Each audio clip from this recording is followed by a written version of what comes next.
and gentlemen, welcome back to another very special, as always, episode of the Hyper Conscious Podcast. We hope you enjoyed our latest episode where we talked about the 5 ways to be more consistent. Today, for episode number 389, we are going to talk about this.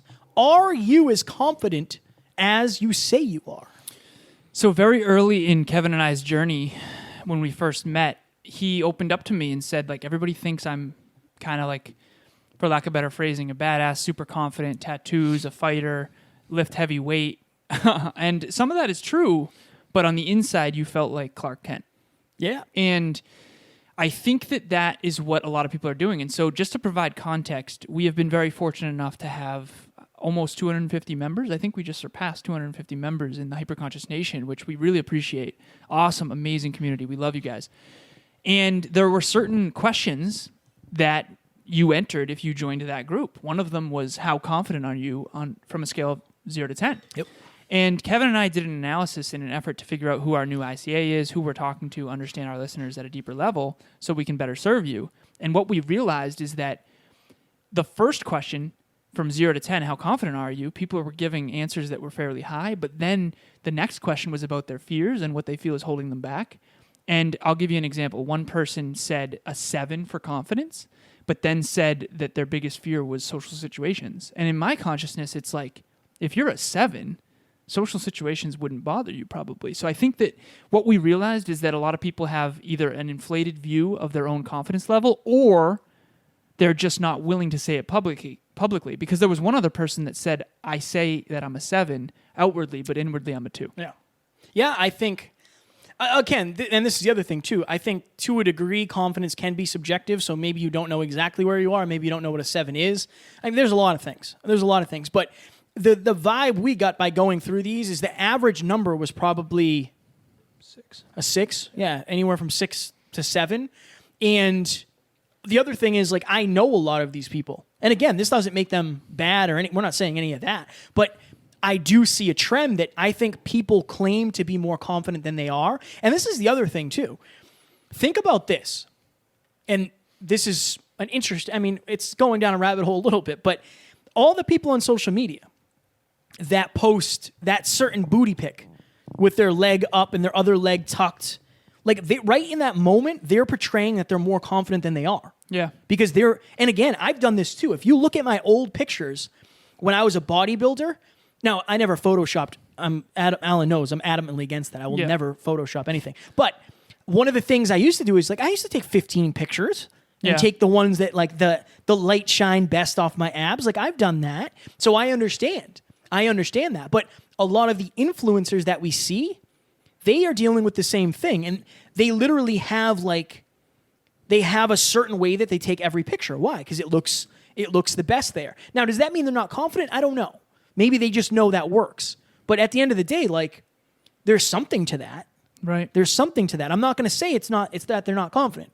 But I do think you could maybe say those two things correlate. But and the other thing too is, like, it does take a certain level of confidence to say you're a 2. Yeah. Out of 10. So that's another thing too. But the goal of this, my intention for this episode for you guys, is to get you to figure out whether or not you're accurate with what you're saying, whether you're aware of your actual confidence level. And, we're going to have an open and honest discussion and see where it goes. But I know for a long time, anybody who looked at me would have said I had a high level of confidence because I was in really good shape. I had money, tattoos, whatever it was. And that wasn't the case. Plus, you portrayed that sort of facade a little bit, too. I'm sure I did. When you show up, and also you were in the gym. So you were confident in the gym. So yeah, when you're around people, like, you seemed really confident to me in the gym. But then if you went to a different setting, like the bar or whatever. I am confident. I'm very confident in the gym. I'm confident here. Yeah. Right. When we talk, this is one of my genius zones. It's interesting.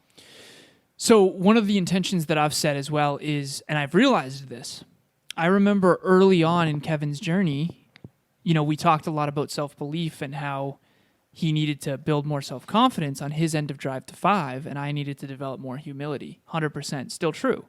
But what I've also realized with coaching many clients who, were on his end of Drive to 5, is that when they do start to be consistent with my peak performance tracking and they do start to focus on their wins, they do start to get beyond what they ever thought was possible, all of a sudden you realize that they never really had to develop humility. So my girlfriend Emilia is very, very, very self-confident, and she focuses a lot of her time and energy on humility, and so do I, because I think we have a very strong natural confidence that came from, not only being praised early on probably for our accomplishments, but also proving to ourselves over and over and over again that we were able to accomplish whatever we set our mind to. When you have evidence, it really compounds, and you're starting to see that now. A lot of my clients are starting to see that now.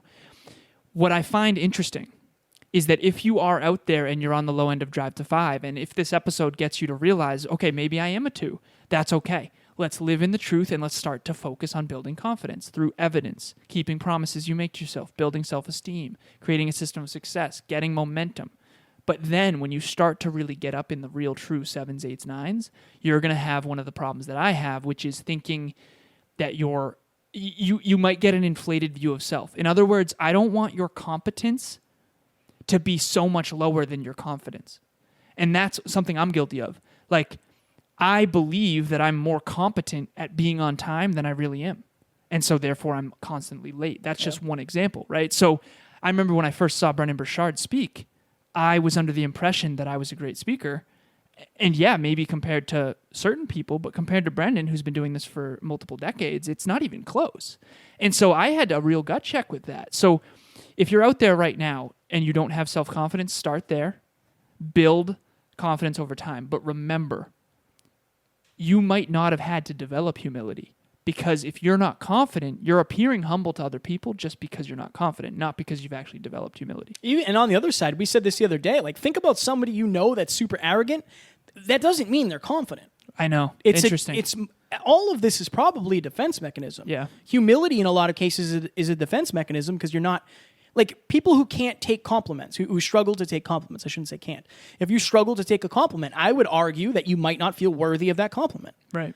And you might not have the level of confidence that it requires to take that compliment, right? Or if you are arrogant, it might be because that's a defense mechanism and you actually aren't that confident, but you shell up and portray that. Again, pufferfish. Pufferfish. Yeah, not shell up. Yeah. If you're a bully and you're bullying somebody and you punch a bully in the face, a lot of times they don't bully you anymore. Why? Because they're not confident. Right. They're pufferfishing on somebody who they know is less confident. Yeah. But the second that shifts, a lot of times they go running for the hills, because it's like, oh, I got challenged on what I thought I was, and now I know I'm not. If you were truly confident, why would you prey on someone weak? You wouldn't have to. Yeah, you wouldn't have to. I have one particular person in my consciousness, I won't name any names, but growing up, he always hung out with people much younger than him. And he was actually in my sister's grade. And early on, it is what it is. He was kind of a bully. And it used to bother me a lot, and he used to pick on me. And I remember thinking to myself, like, it must make you feel real good to, like, be overpowering people 3 or 4 years younger than you. Those 3 or 4 years don't matter much now when we're 30, but they used to matter quite a bit, especially with, when I didn't hit puberty till 50. But seriously, it's like, that's an interesting thing too. Just because someone is a pufferfish and they're constantly, like, portraying their confidence, maybe that's because deep down they're not really confident. I think that's probably a huge breakthrough. And the other thing too is, like, everybody lacks confidence in some way, shape, or form. There's some arena where somebody doesn't feel confident. Yeah. And it's just that way. So, if you don't feel confident in a lot of ways, number one, you're not alone. That's fine. That's part of it. And you can build it in, like Alan said. Like, where are you confident? I was not confident in this. Well, it wasn't the studio because we didn't have it yet, but I wasn't confident until we hit like 150 episodes. Like, it was guys, I had never spoken publicly. I've never interviewed anybody before the show. I never wanted to be on camera. I never liked my voice. Like, all of those things I had to build in. And there's still days, like, I don't know. If I'm on a scale of 1 to 10, where am I on confidence? It depends. I think there's a macro and a micro as well. Because in a certain moment, let's say you're super tired, let's say you had a tough conversation with your intimate partner. Yeah. You might be low in that moment, but that doesn't mean you're low in general. Classic. Speaking of confidence, we've gone and messed up the backdrop. I'm confident that we messed up the backdrop. So here's the other thing, and I notice this too. When I'm very tired and I'm not getting good sleep, and I'm constantly outside my comfort zone, my confidence will sometimes suffer, and I'll start having these really weird negative thoughts, and it's very weird for me because it's like, whoa, like, why are you questioning that? Like, that's such a given for you normally. So I think being in a resourceful state is going to make you feel more confident, which is important. But the key here is competence and confidence. Like, is where you're confident actually a competence zone? So, for example, a lot of people think they're a great snowboarder, and then I ask them to go to a double black diamond, and it's like you really realize really quickly, like, oh, interesting. And Kevin and I have gone to the gym with certain people, and this is nothing negative, but it is true. You think you're confident until you hang out with people that are way ahead of you in a given arena, and it's like, oh, like this is what you guys do in the gym. And I've been on the other end of that when I work out with Nate or Matt or you, and it's like, oh, like I'm in over my head. So understanding where you are is really important, because how do you make good decisions based on false data? If you want to be more confident in a given arena, you're going to have to grow in that arena, and that's going to require being around people who support you. But I would say don't get around people also that put you down, because that's only going to hurt your self-esteem. Well, and then the other thing too is, like, I think one of the reasons would you say I'm humble in the gym? Yeah, definitely. Right? There's a different level. I'm far more intense in the gym. Yeah, but I'm humble. If somebody asked me for a spot, I love helping like kids out. I'm a huge fan of that. Right. I think one of the reasons is I've always worked out with people similar to my level, and we always talk about my old coach Justin, who is a professional bodybuilder. This is all he does. He's jacked. Oh yeah, and strong as hell. Right. Whenever I did my show, I was probably 24. It was a long time ago. Wow. I used to work out with him. Yeah. And he was the strongest, hardest working out person I ever worked out with, ever, to this day. Right. He does not, nobody's even close. Yeah. To the level that, but it was also, it wasn't too much of a stretch where it was like putting me down. Right. He believed in me. He really liked me. He supported me. I was like one of his favorite clients. Like, see, what if he wasn't that way though? That might have. It would have. Right. It would have. So that's the thing too. Like, if you're not confident, we'll use fitness. Let's not use fitness. Let's use podcasting. If you're not confident when it comes to podcasting, and I'm way more confident than you, which I probably am. I've been doing this a lot more, and again, but a lot of it depends on me. A lot of it depends on, okay, cool. Let's get so aware that I know that when it comes to podcasting, I'm a 9 or a 10 in confidence. The person that I'm working with is a 2 or a 3. It's my job to drive them to 5. Yeah. And how do we drive them to 5? I have to go from 10 down to 5 with humility. Yeah. I have to show them how humble I am. Right. And I want to drive them up to 5 so they're in the middle. Right. A lot of this is going to depend on who you're pitching and catching with. So how do people understand where they're really at? I remember we did an episode of plus minus equal to, and I think that helps. And I think the 5 buckets, we've done episodes on that, your association. So for you, how do you know where you're at on the 0 to 10? Because I always try to ask myself, like, where am I at? And we did this recently. I was like, you said I was a 7 because I got so intense. And you're probably right. But how do you know where you're at? Like right now, where are you at 0 to 10 in terms of confidence? I don't know. 8, 9. Okay, so on a scale of 1 to 10 in terms of confidence. Yeah. In terms of on the balance, drive to 5, where are you? Probably like a 6. I'm probably like a little over. Right. So what's the benefit of being at 5? I think that's one of the things I want to make sure the listeners understand, because it's like, okay, yeah, we're telling them, let's make sure your competence and your confidence are connected and not completely off. But why? I think a couple of reasons. Number one, being at 5 not only benefits you, it benefits those around you. That's the other thing. What's a tangible example of that? If you're a 7, well, I mean, at the end of the day, and this isn't exactly the right reason for it, but people don't like you if your level of competence is way less than your level of understanding. But I think that here's the interesting thing about that, and I think that's when you say that's not a good reason, I would argue a little bit against that, because I think it is a good reason. Here's why. People say, I don't care what people think, but if you're trying to impact someone in a positive way, they have to like you. Yeah. That's the thing I've come to realize. I was with a client recently, and she got very upset with something that one of my favorite authors said, and she won't learn from him anymore. And I said, be careful, because you can still learn from picture a time where you said something off color. Picture you can't look at one bad thing someone did and then never learn from them again. But at the same time, I understand, right? And so I think it's called a liking bias or a not liking bias. We find it really difficult to learn from someone we don't like, which is why it's so important to make sure the people you're trying to help, you can build a relationship with them. But we also find it difficult to learn from people we don't like. And so I think being liked is not the goal, but it is important if the goal is to influence. Does that make sense? Yeah, that makes total sense. I think the other reason too is especially if you're low on the drive to 5 and you get results, you're going to stop doing what made you humble, or you're going to stop doing what got you to 5. Right. That's the other thing too. Like, again, we always say you're playing with a tool you've never played with before, right? You've just been given a chainsaw and you have no idea what to do with it. Right. You're going to make a few bad cuts, and then you're going to say like, I don't like this. Like, this isn't what I thought it was. And then you're going to go all the way back down. Right. Exactly. So it's almost like, think of it as a seesaw. Analogies are life. If you're at 5, you're balanced. Yeah. Right? But if you really start to put weight on one side, you're going to be unbalanced constantly. And you're always trying to figure out how to stay balanced. And I think everything, like your relationship will be better. You will be better because you'll prep for the stuff you should prep for. You'll be humble enough to say, oh, you know what? I was wrong. Like, right. I do think that when we talk about hyper-consciousness, at the end of the day, that's understanding at a moment's, like a snapshot. How do I feel right now? Why do I feel the way I feel? It's not Alan's fault the way I feel right now. Alan has an ego. Maybe he doesn't. Maybe I'm just at a 2 and Alan's at a 6. Right. That's a lot of contrast. If I was at a 5 and he was at a 6, it wouldn't matter. Right. So that's the other thing too. Like, you're going to be able to understand, empathize, communicate with, influence, motivate, inspire. You're going to be able to do all of that better if 5 is truth.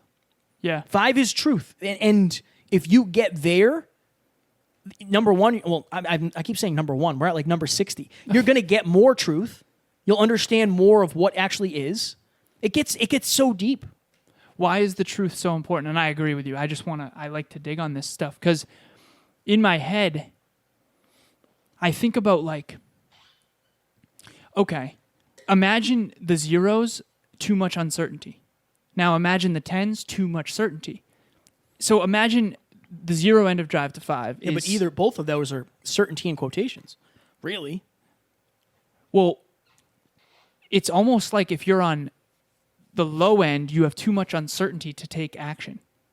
If you're on the high end, you have so much certainty you don't think you need to take action. It's a lack of action. I think it comes down to you will. I can think of countless examples where clients of mine built up confidence to the point where they had an opportunity that they never would have had otherwise, and they certainly never would have done it otherwise, and then they fell on their face because they didn't develop the competence to get there on their own. Here's the other thing that I want people to realize as well quickly. It's almost like, imagine you hire a coach who helps you believe in yourself every week. You start to elevate, get accountability, build self-confidence. You get beyond what you ever thought was possible. Now you forget that it was the coach that helped you do it, and you stop doing what got you there. You stop asking the questions. You stop thinking you need the coach. You stop needing help. When in reality, it was you and the coach working as a team the whole time. But when you start to identify, it's two things. You don't want to think the coach did it all, because they didn't. And that way you won't build self-confidence. If you think it was all the coach, then you're not going to build the self-esteem and self-confidence. If you think it was all you without the coach, you're also wrong. Yeah. And then when you're in over your head, like, let's say you got the confidence to do your first speech working with a coach. Then you decide not to hire the coach anymore because it's no longer worth the money. And then all of a sudden you get this new speech with 500 people and you don't get to ask the coach what they think and how to prepare properly. And then you get all that feedback at once. Yeah. And that's the thing. I remember my fitness show, again, I thought I'd come in first. I came in 4th. The time when I was the most humble, when I had a posing coach, when I was sending Nate my check-ins constantly. It was the times when I didn't think I needed the help, when I didn't think I needed the feedback, when I didn't listen to you, Matt, or Nate, when I lost. And I think there's just so much downside to not living in the truth that I don't think we fully understand, and therefore we aren't willing to to Drive to 5. Remember when Evan Carmichael said, when I'm like really, really, really happy, I'll like challenge myself and say like, you're not that great. But then when he's really, really, really down, he focuses on like, you're actually pretty awesome at this, this, and this. I think we have to Miyagi ourselves a little bit and understand where we're at to get back to 5. I'm going to say something bold. I don't think you can be fully fulfilled unless you're in the truth. Yeah. Because I think of this, like how many people, you and I are guilty of this, of saying, when I get this, I'll be happy. The problem is you've never gotten to the truth of what will actually make you happy. It's not the money that's going to make you happy. It just isn't.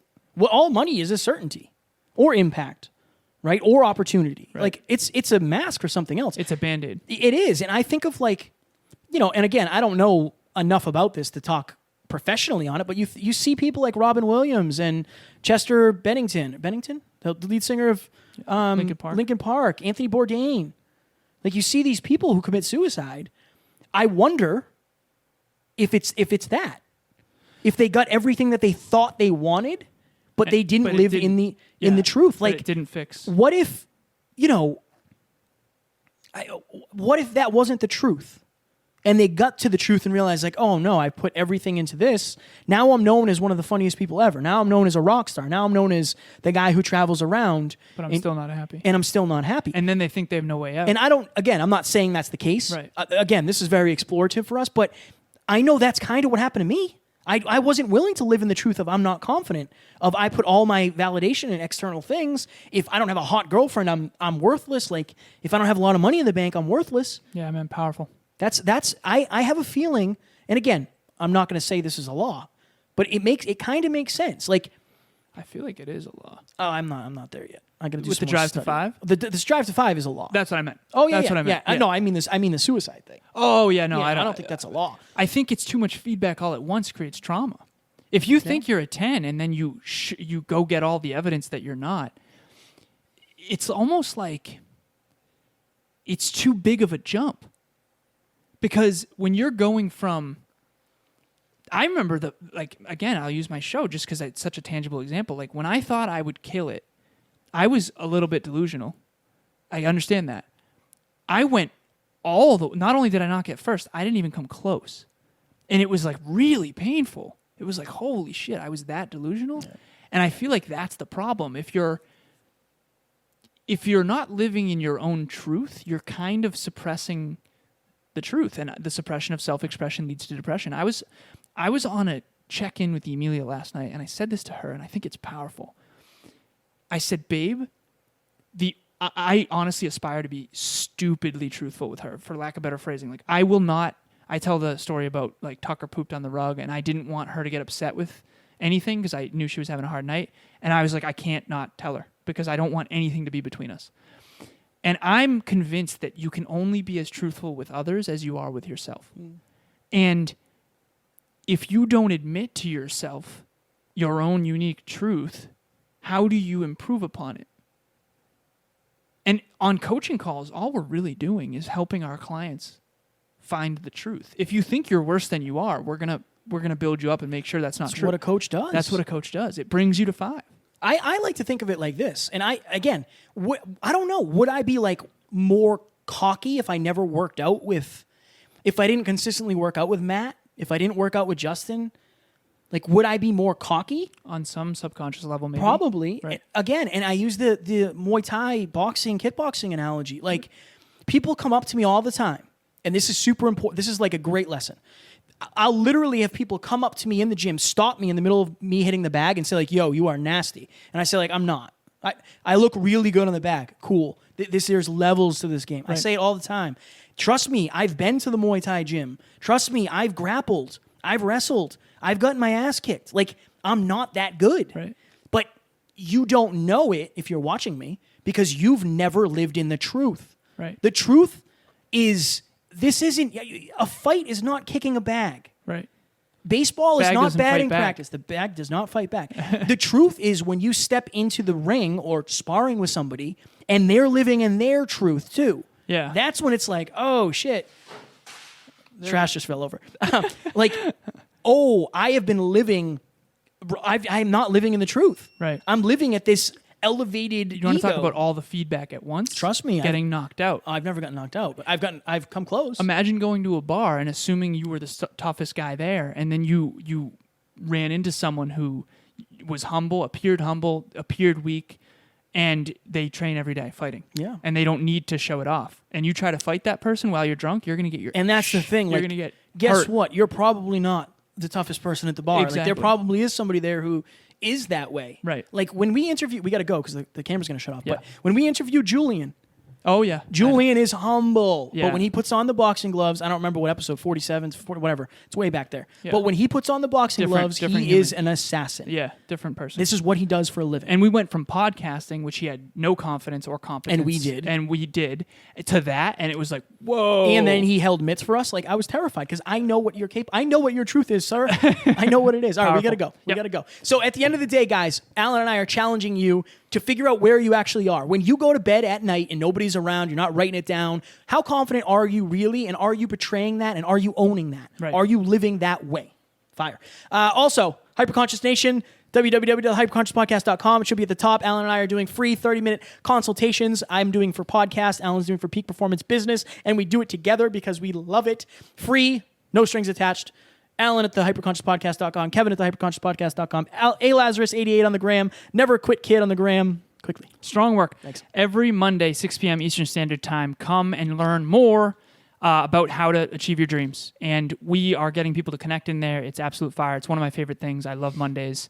We just went on a selling with integrity earlier today. Please join us. We're going to have Tori Aletto, hopefully on week 14 as well. So look forward to that. And live in the truth. Stop pretending. I'm not going to pretend I'm good at cars. I'm not going to pretend I'm good at cooking. Good at cars. I know where you're good, know where you're not, and work on where you're not if you want to, and stay humble. Ladies and gentlemen, we hope you enjoyed, and we will talk to you on Sunday. Talk to you soon. Bye.